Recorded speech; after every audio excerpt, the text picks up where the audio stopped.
Hello, my name is Alberto. I am an information security professional and I live in Uruguay. This first episode is for you to have an idea of what my story is about. I have lived an experience that not many of you will ever experience in their life, and it's a crazy story. This is just the first episode, and I will be generating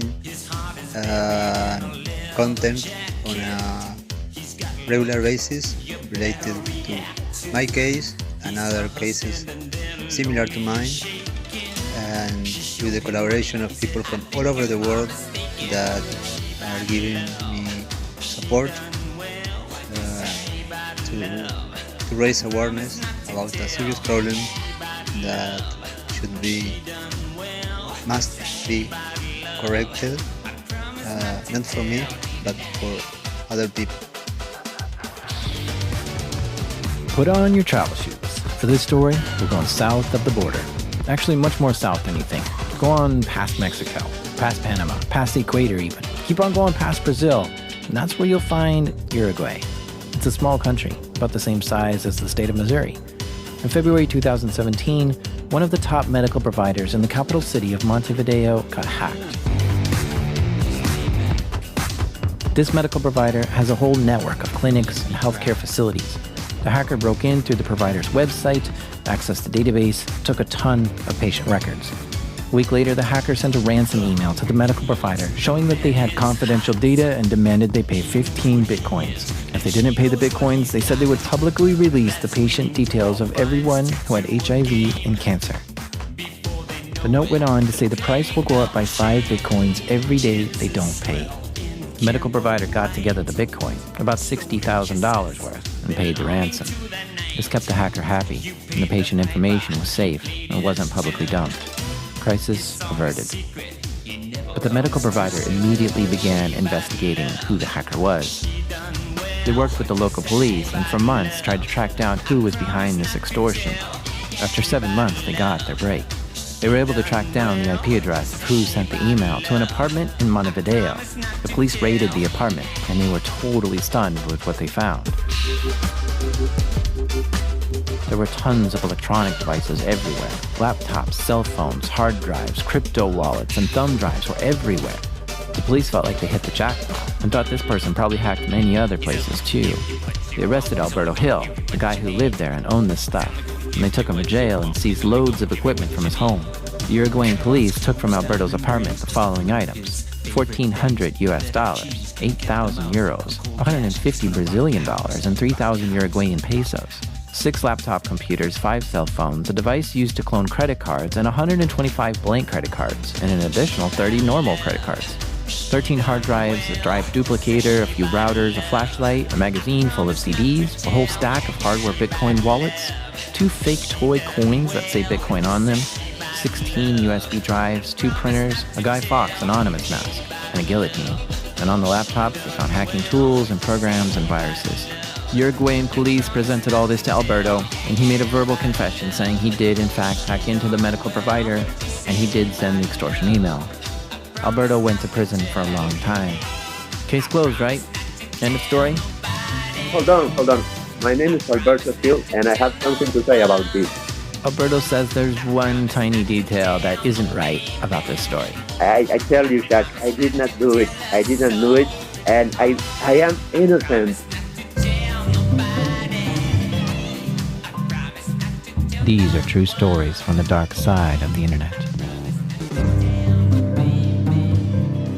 I'm Jack RHYSIDER. This is Darknet Diaries.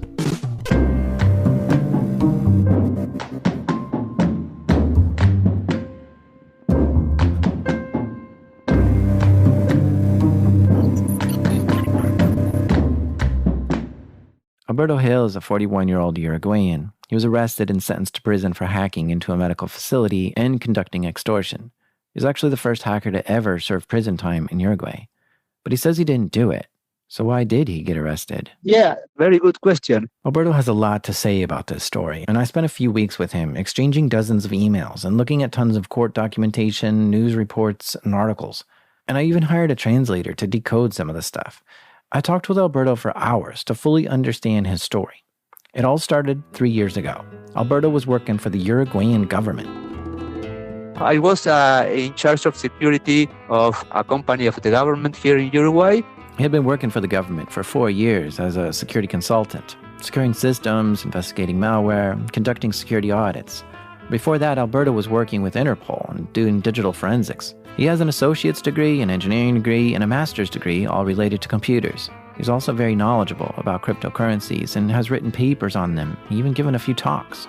I was in a OWASP conference. I was talking about security and Bitcoins, and then I was selected to go to Sao Paulo, Brazil for the ICS2 conference, and I was talking about Bitcoins and security also. And he gave a few other talks as well, mostly talking about Bitcoins and cryptocurrencies. Alberto has been studying and working in computer-related jobs for the last 20 years, and most of that time has been focused on security. He is a PMP, or Project Management Professional, and this certification is not easy to get. And he's even a certified ethical hacker. Yeah, that's actually a certification which teaches you all the tools that a hacker uses to break into places. When you're securing companies, it's good to know exactly what tools the hackers are using to break into things. So taking the certified ethical hacker exam is common in the InfoSec community. I'm actually a certified ethical hacker too. And one of the most valuable assets to have if you're doing security work is to be endlessly curious. And Alberto is always wondering how secure the websites are that he visits. Yeah, it's something that you just can't control. It's stronger than you. I see a system and I just can't help start looking at the source code. I start modifying things. It's stronger than me. I cannot, it's like a drug. I think it's the mind of a hacker that you have the curiosity to be successful. When he visits a website, he can't help himself but to poke at it a little. He'll check if any strange ports are open or glaring security problems. Alberto has found vulnerabilities in sites and reported them so they can fix it. It's just something he does sometimes. On Saturday morning in 2015, he stumbled upon something interesting. I was in bed with the computer, and my girlfriend told me that she wanted to access to the system because she was part of that medical institute, and she wanted to see something about her health records. He was helping her use this medical provider website to check her health information. While using it, he decided to poke at it a little bit and check if there were any obvious vulnerabilities. Now, to be honest, I've poked at my medical provider's website before, and I've found vulnerabilities and reported them. So this isn't that crazy of an idea. But Alberto found a massive vulnerability with this medical provider's website. Just for fun, he tried to log in as the username admin with the password admin, and it worked. He was logged in as the administrator to the medical facility. This couldn't be so easy. I mean, admin, and I had access to all the system which not only about medical information, but it was about all the medical information, the medication, the finances of the company. That was crazy. I mean, with admin, you could access to all of that. You could create more users. You could see the information about every user, not only the medical information, but also personal information. That was crazy. Alberto couldn't believe what he was seeing. I looked this up, and since 1970, computer companies have been using admin as a default login. It's over 45 years that we've known not to use this username password combo, yet it still exists on systems today. And Alberto found it on a medical provider's system. In terms of severity of this vulnerability for the medical provider, this is a solid 10 out of 10. Critical, red alert, stop everything and fix it immediately. It's probably the most well-known vulnerability. It's easy to execute. You can use it to exploit from anywhere in the world, and has the capability to do major damage to the company. In fact, of all vulnerabilities, this one might be the most severe one in existence. Alberto knew he had to act quickly and do something about this. So I immediately sent an email to the CERT of Uruguay. CERT, which stands for Computer Emergency Readiness Team, is a government entity that exists to help protect government agencies from computer attacks. But not also to the government, also to critical systems such as the medical institutions. Right. The goal of CERT is not just to protect governments, but also to protect the nation from cybersecurity threats. And there are CERTs ran by governments all over the world. So if you find a vulnerability in an important company, the right course of action is to report it to the CERT, who can then contact that company and sort it out. So that's just what Alberto did. He sent an email to the Uruguayan CERT, telling them exactly what vulnerability he found, including his own IP address, so they know which connection was his that logged into the system. In 2 hours, they reply to me and they say, okay, it is confirmed. The admin problem is right. There is a big problem there. Alberto felt relieved that the CERT was now working towards contacting the medical provider and resolving the issue. But he had a hunch the site had many more problems. I noticed that the system was very weak, and I was sure that it had many other security issues. I don't know. I knew that it was easy to hack that system, but I didn't do anything else. And after that, Alberto forgot about this. Once he reported it, it was no longer in his hands, and he went on with his life. 2 years pass. In February 2017, someone hacked into the same medical facility and took the patient records. It's unclear exactly what vulnerability was used. The hacker sent an email to the medical provider demanding 15 bitcoins to release the patient data they collected. The medical facility paid the ransom and began an investigation. They contacted the police, who called this case OPERACIÓN Bitcoins. It took them 7 months in order to do something, and what they did led them to issuing 2 search warrants to 2 people. One was me at my house, and another was a person I do not know. The police came to his house, knocked on his door, but he wasn't home. So they left a note saying to come to the police station so they could talk to him. And I was wondering why. I had no idea. I went to the police with my ex-girlfriend, a friend, and his girlfriend. The Interpol appeared. They told me, do you know why you're here? And I said, no. Alberto's head was racing with what this was all about. Still, he had no idea why the police wanted to talk to him. And he was thinking maybe it was because of a recent order of some computer parts that he got directly from China. But then the police asked him if he knows about the medical provider he reported the issues about 2 years ago. And I said, oh, okay. And I felt such a relief because I had nothing to hide about that. Okay, they are going to ask me questions about how I had access to that. I was so relieved when they told me it was about it. Alberto told them everything about how he was able to use admin to access the medical provider's website and to see all kinds of information that he shouldn't be allowed to see. He told them exactly step by step how he was able to find the vulnerability and got access. And at one point, they showed me a paper with the email asking for the extortion email, and they asked me, okay, you send this? I said, no, I did not.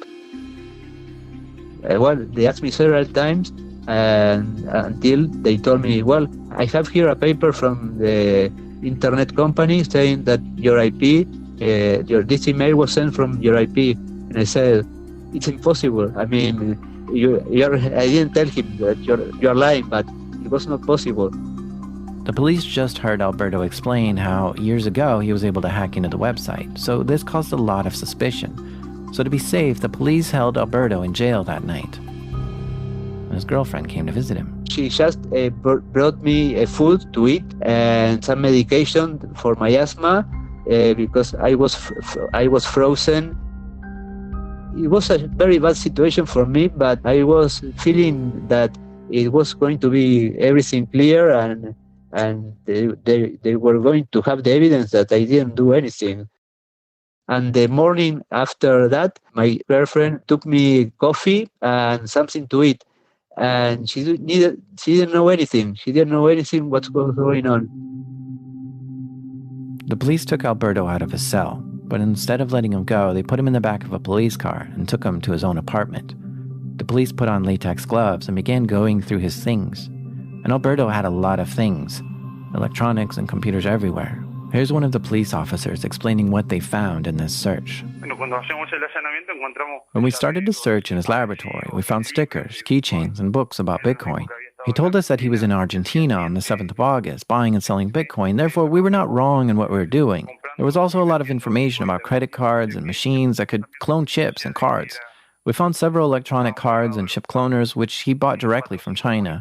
Then he had a lot of hard drives, computers, 4 or 5 monitors, and surveillance cameras with remote access to them. This does seem like a lot of equipment for one guy to have in his apartment, and the police kept finding what looked like hacker paraphernalia and asked Alberto why he had it. First, they asked why he had so many hard drives, and he said he had about 50 of them, and he was buying them broken, dirt cheap from eBay, and he was doing research to try to see what kind of data he could scrape off of a broken hard drive. Alberto was writing a research paper about what data is left on hard drives when you sell them on eBay. Then there were 7 laptops. Alberto's not a guy who throws out old computers that are no good. Instead, he keeps them around in case he needs them. He likes to experiment with different operating systems and applications, and having multiple computers to do this is handy.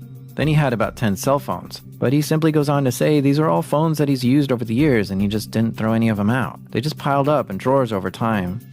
You know what, now that I think about it, in my drawer here I've got 3, 4, 5, 6 cell phones myself that's just kind of piled up over the years, so I guess I do the same thing too. He also had a bunch of thumb drives. Some of these were storage devices, but many were hacking devices. Rubber duckies, bash bunnies, to name a few. And while Alberto says, yes, these are tools a hacker would use, you have to know what tools the hackers use in order to protect yourself. So he just had them around for learning purposes.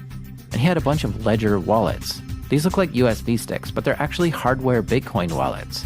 These are really handy if you want to store your Bitcoins offline, like for instance in a safe. But it is kind of strange to have a whole stack of them though. Talked to the company in France, and I was the person that was the reseller of them here in this part of the world. So I got a box full of ledger wallets. You know, I have one of these ledger wallets myself, and in fact, up until this point, all the stuff he has, I have about the same stuff in my lab. It's not uncommon to see a security engineer with a lab full of equipment, but Alberto had some stranger stuff that the police kept asking him about.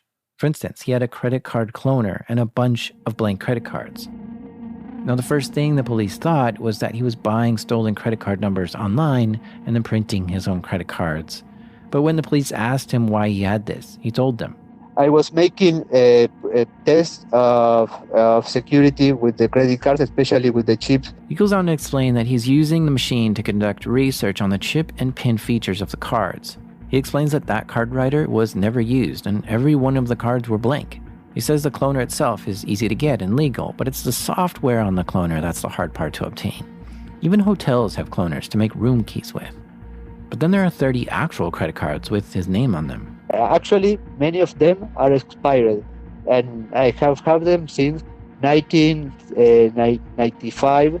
So I never got rid of credit cards. I was always storing them after they expired. So I was collecting them. Besides credit cards, there was a lot of other cash in his apartment. Specifically, the police found $1,400 US, 8,000 euros, 150 Brazilian dollars, and 3,000 Uruguayan pesos. And think about how much money you have stashed away at home, and then compare it to the roughly $13,000 the police found at Alberto's. The Uruguayan money makes sense because that's where he lives, and even the Brazilian money makes sense because that's the neighboring country and he was just there to give a talk. The police wondered why he had so many US dollars and euros. Why did I have that? Because of transaction with Bitcoins. I mean, all the euros were because of a transaction that I made selling a couple of Bitcoins to a tourist here in Uruguay. The Bitcoin was probably 4,000 euros each. So it was a couple of Bitcoins, so I got 8,000 euros from that. And the US dollars, I think they say less than 2,000. That was also from the operations with Bitcoins. And according to the police report, they said they found a guillotine. Oh, that's very funny, Shaq. I mean, my mother really laughed a lot when you sent me an email asking me that question because I don't have a device to cut heads in my house. I have many things, but not that. A guillotine is a device to cut papers in a perfect way. I mean, in a flawless way, just to cut paper. And in fact, the maker of the paper cutting device actually does call it a guillotine too. And lastly, he also had an anonymous mask hanging on the wall. The mask. Why did I buy that mask? Well, I just wanted to buy it because I like to collect all those kind of things related to hacking. I had many t-shirts also related to security and to hacking, to Anonymous, and I had it in my house. And of course, when I saw that, it was the final evidence that I was a cybercriminal, of course. Alberto tried desperately to explain the reason why he had all these things to the police, but the evidence was just too much. The police were blown away by the amount of hacker paraphernalia found. They thought if he talked like a duck and looked like a duck, then he probably is a duck. They had certainly thought they had captured a cyber terrorist. Who else would have all these computer parts? The police seized all his stuff, including the guillotine and mask. No matter how much Alberto explained, the police simply didn't listen and grew more excited with each new device they found. The police were making a big mess in his apartment, taking things apart and leaving stuff all over the floor. Alberto grew more desperate, trying to explain the reasons why he owned each and everything in his apartment. This continued all morning long, for hours.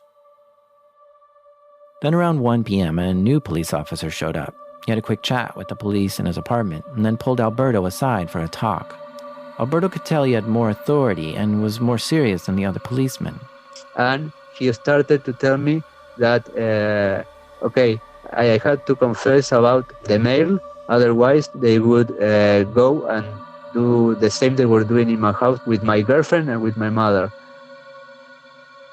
He kept on insisting on that, and I was thinking to myself, okay, if I admit that, I am certain that they do not have any evidence or IP that links me to that email. I mean, that I'm sure. So if I say, okay, I send the email, later I thought that I would be able to prove that no, there is no link between that mail and me, and I will avoid all the pressure, all the psychological pressure that will put it on me.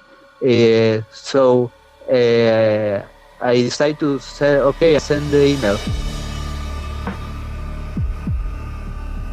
When the police threatened to raid his mother's house, he confessed to writing the ransom email because he knew he could prove he was innocent in court, and he wanted to save the grief of his mother and girlfriend being questioned and searched. And a few minutes after I admit that, I was surprised that my girlfriend appeared. They had taken her to my house. She was surprised to see Alberto handcuffed and being treated poorly. It was embarrassing to Alberto. And at that point, she was arrested. The police took Alberto and his girlfriend to jail, as well as many boxes of electronics. Alberto was able to go directly to court that day. It was a frustrating long period of time where they were asking me questions that were irrelevant because of the lack of knowledge about computers that the judge and the prosecutor have. So they were asking me irrelevant questions. They didn't know what to ask me. Well, it was very frustrating for me because I wanted to tell the truth, but I was unable to explain myself in order for them to understand because they didn't have the knowledge to understand the situation. They hardly know what an IP address was. So that's for you to have an idea of how frustrating it was, the whole situation. That court day was over. Alberto was taken back to his jail cell, and while walking there, he saw the boxes of stuff they took from his apartment and noticed something. One of the items he had in his apartment was a thing called a USB killer. This is a device that looks like a regular USB drive, but it's got a very dangerous side to it. When you plug it in, it charges a large capacitor up, and then discharges it quickly, zapping the port with a huge power surge. This causes a massive electronic shock and usually kills whatever you plug into it, such as a laptop. It's designed to test the surge capabilities of USB ports, but usually it just destroys whatever you plug it into. Alberto saw they had taken this and was trying to tell them not to plug it in. I told him, please, to be careful with that because it could destroy any device that has a USB port. So they took him back to his cell for the night. And my girlfriend also was arrested, and she spent the night there in the Interpol building.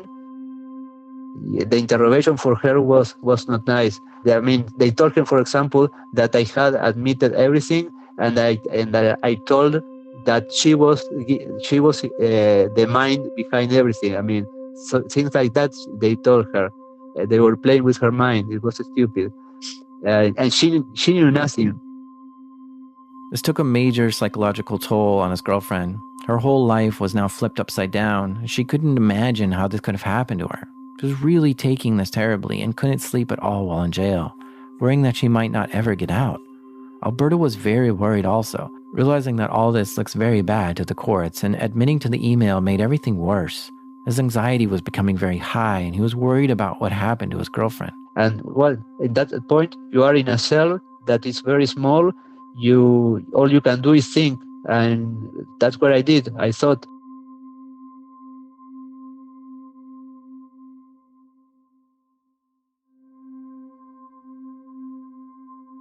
Alberto spent the night in the freezing jail with very little sleep, and when he woke up, he was taken back into the courtroom to testify.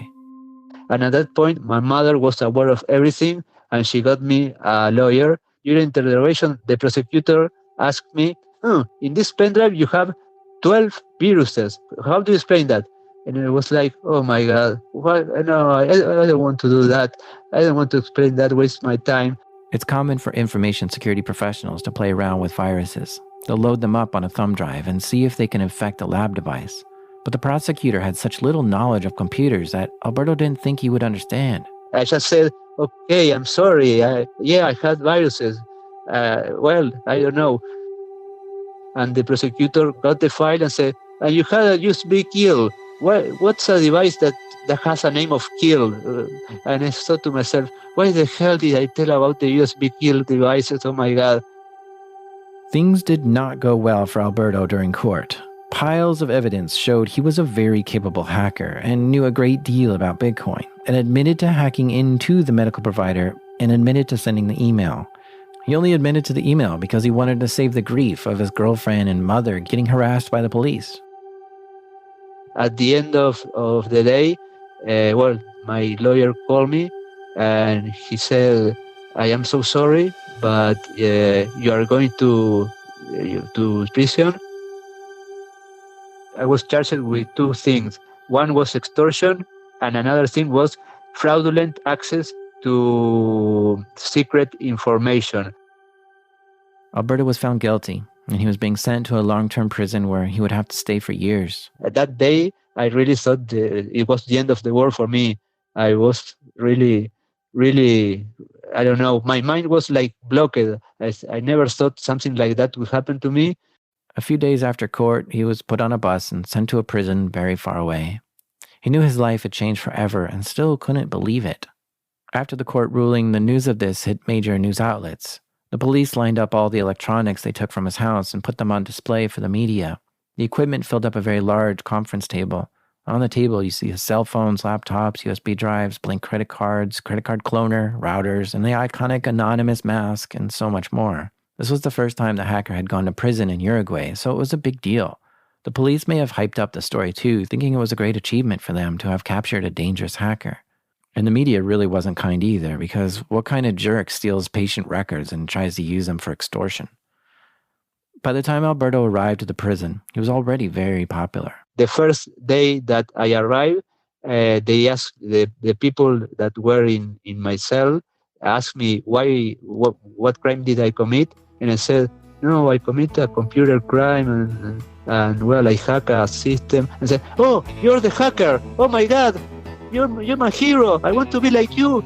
Can you hack the Facebook of my girlfriend? And I was thinking, oh my God, I cannot believe it. And days prior to that, other people that arrived after me in jail told me that, oh, you're the hacker! Oh my God, I want to be like you. I was realizing the magnitude that this case has in the press. I mean, it was in every newspaper in Uruguay. It was in every TV news in Uruguay, in every radio program. I mean, it was everywhere. Everybody knew about this case. Prison is a world I have never thought I could be in, where you are surrounded by people that lived in another world of crime. None of them were hackers. They were sexual offenders, killers, drug dealers, people that commit very violent crimes. Their profile was completely different than mine. I have never imagined I could be with people like that. The prison warden made a strict rule announcing that because Alberto was a convicted hacker, that he was not allowed to touch any computers or electronics. But Alberto was a nice guy, followed all the rules, and people started to like him. And 3 months after that, I was teaching the inmates the basics of Word in a room with 7 computers connected to the internet. He had earned the trust of the prison guards and had good behavior while in prison. And this prison was actually not that bad. It had a little more freedom than most prisons. For instance, if you had good behavior, there was an option to get out 1 or 2 days a week. This might sound weird to Americans, but think of it like a combination of probation and prison at the same time. When you have probation, you are very restricted on what you can do. You may not be able to go out at night or with certain people, and you may have to get a specific job. So in a way, probation is kind of like prison, but you get to go home. And this prison Alberto was in let some inmates go free 1 day a week. And the guard started telling Alberto that, well, because of his good behavior, in a month they may let him go home 1 day a week. But then something strange happened. At the end of February, somebody went to visit me to the jail, and they called my name, and I wasn't expecting anyone. And I went outside, and I met a person who I didn't know, and we started talking. And he was a person who had many companies, and he wanted to know about my case because he was surprised about this, and he said, "Man, government should hire people like you, not send to jail." A few days after that, I was granted, I could go outside the jail for 72 hours a week. This is strange. At this prison, usually when you get a free day, it starts out with 1, and then you work your way up to 2, and you might get 3 days a week to be able to leave the prison. Also, he was expecting it to take another month before his first free day. But only a few days after the strange visitor appeared, he was given the maximum free time off. Alberto didn't know what to think of this and was very surprised. But he was happy to be getting out half the week now. So he found a place to stay near the prison on his free days. The first time I went outside, this person who I met in prison came to my house, and he started talking to me, and at one point he told me directly, "I want you to hack this bank and steal money." The stranger had an elaborate plan all sorted out. He knew exactly which bank to hack into, and which accounts to target, and how much money to steal. He explained the plan thoroughly to Alberto. This was becoming even stranger for Alberto. Normally someone asking him to hack into something is a simple no, but this one seemed more serious. Alberto said no to the man many times, and he finally left. This stressed Alberto out. Imagine if that bank got hacked by another person after this situation. They would point to me. I mean, I would be the person of interest. I mean, if somebody was hiring me to hack a bank and I did it, no way. So, and the funny thing is that this bank had several security issues. So I thought to myself, oh no, oh my God. This was really troubling Alberto, so he reported it to the prison guards, and he was able to get some Xanax to deal with his anxiety. But each week Alberto had free days out of prison, he would see this stranger. This guy was stalking him, following him home and around town, each time asking Alberto if he was ready to help him hack into the bank. Alberto started getting really distraught over this, and his anxiety was growing more and more. He had to take more Xanax to calm himself, but his mind was racing. What if that bank gets robbed and they blame me? What if I know too much and this guy wants to kill me? What if he threatens me? Alberto became more agitated. The pills weren't working. He took more. He didn't know what to do and he was scared. And he took more pills. Finally, this started to calm him down. He started walking back to the prison where he knew he'd be safer, but he was starting to get drowsy along the way. And at one point, I closed my eyes, and the next thing was a beep, beep, beep, beep. Now I opened my eyes, and I was seeing a light. They cut all my clothes. I had all kinds of devices in my body, and they told me, you were 2 hours in coma. You were dead for 2 hours. The intense anxiety caused Alberto to over-medicate on Xanax, which made him overdose. He was found and rushed to the hospital, where they were able to revive him in time to save his life. He had to spend some time to calm down and take it easy after that. Meanwhile, Alberto's lawyer was endlessly trying to get him out of prison. He appealed the case, but it was not accepted. So he appealed again, and again it wasn't accepted. And finally, on the third appeal, the lawyer had some good news. He phoned me and he told me, Alberto, they failed in your favor, but there is only one thing. They asked for $10,000 bail in order to release you. And I said, okay, no problem. I started calling some people, called my mother, and the next day she put that money in a bank account. She had to fill a lot of documents, and she gave the paper saying that the money was deposited, and they sent a fax to the jail saying that I had to be released. After spending 9 months in prison, Alberto was set free and was able to return home for the first time to his apartment in Montevideo. I arrived to my house, and I couldn't believe it when I opened the door, and I went to my office and I started seeing hard disk drives, and I said, "What's this? Oh my God, a hard disk drive." He couldn't believe that there was so much stuff left behind by the police. He was totally shocked that they didn't take every last device and examine it for evidence. In his mind, he was wondering if the investigators did anything right. And I found 29 hard disks. They also left 3 laptops, 3 cellular phones.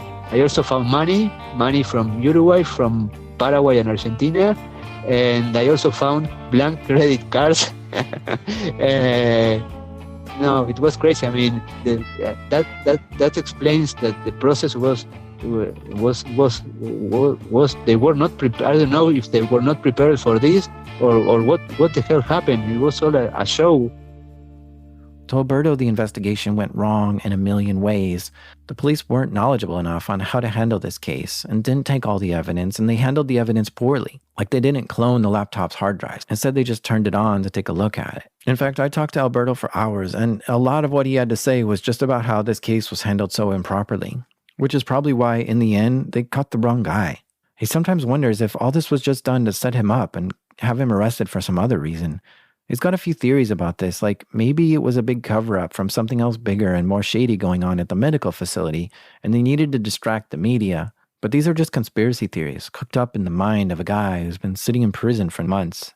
After Alberto was convicted and sent to prison, the police couldn't find any evidence on his girlfriend, so they let her go after one night in jail and rough questioning. She had a very traumatic situation. She started taking a lot of medication to sleep. She was having a very bad time. She has never taken any medication in her life for anxiety. But she started taking that because she couldn't sleep at night. They told her so many lies about me. So she was thinking to herself, I spent 8 years with a person I didn't know anything about. He was a criminal.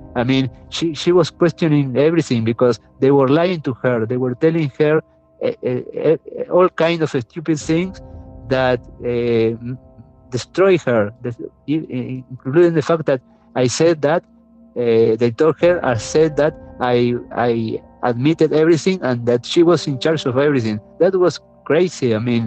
They played with her mind. The worst thing that they did was that they threatened her with losing her job. That is the most important thing that she has. If she loses her job, she loses everything.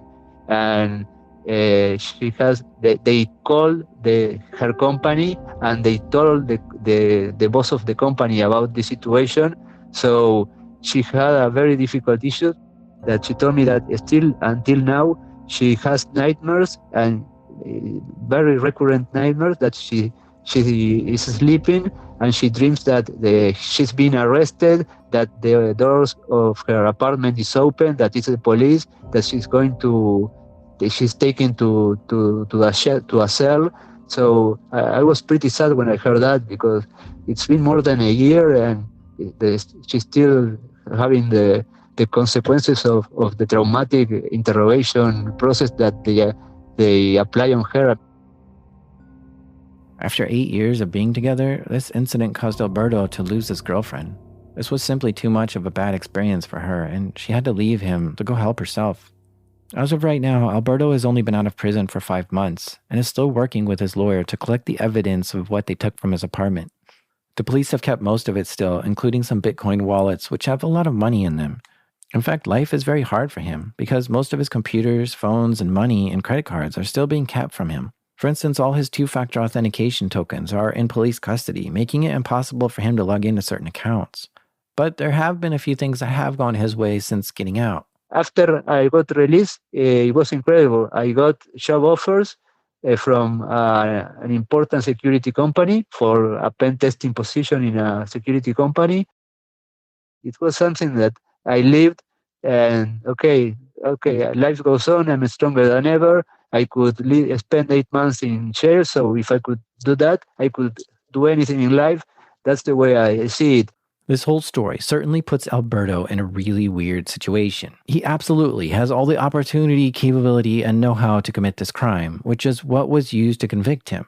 But what really made him look bad is all the hacker stuff he had, like the rubber ducky, the anonymous mask, and hacker t-shirts and stickers. And it poses the question, to me at least, if security professionals are there to stop hackers, why do they embrace the hacker culture?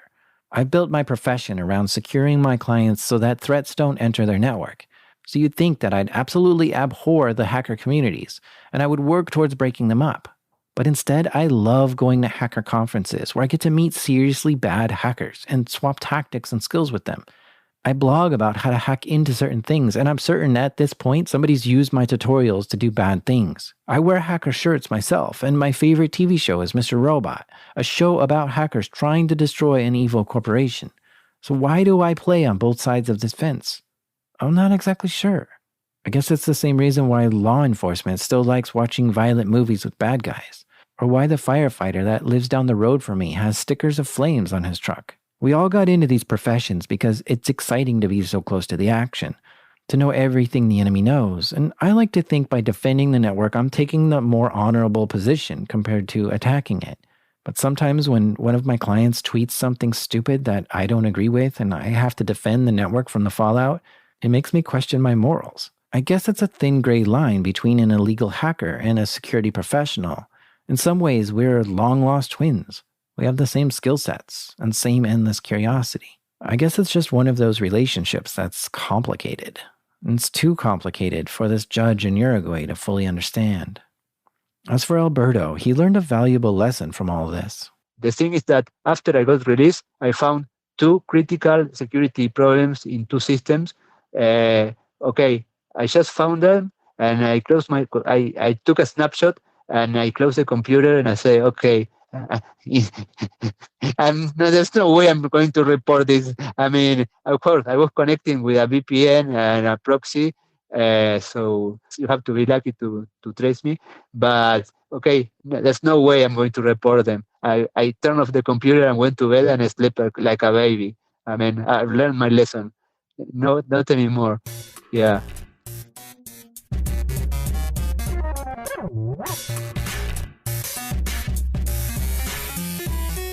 You've been listening to Darknet Diaries. Alberto is now working towards changing the legislation in his country to prevent situations like this from happening again in the future.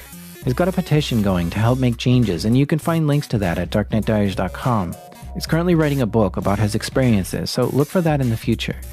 Oh, you may have heard ads in this episode and wonder what's up with that when I also take donations. The truth is right now I need both. And I hope someday I'll be able to go back to being ad-free, but the donations right now just aren't enough to make that a possibility. But the more you donate and share this show with your friends, the faster I can go back to being an ad-free podcast. I do have plans to giving more rewards to Patreon supporters, so look for that in the future too. This show is created by me, La Sombra, RHYSIDER, and the theme music is made by the Phantasmic Breakmaster Cylinder.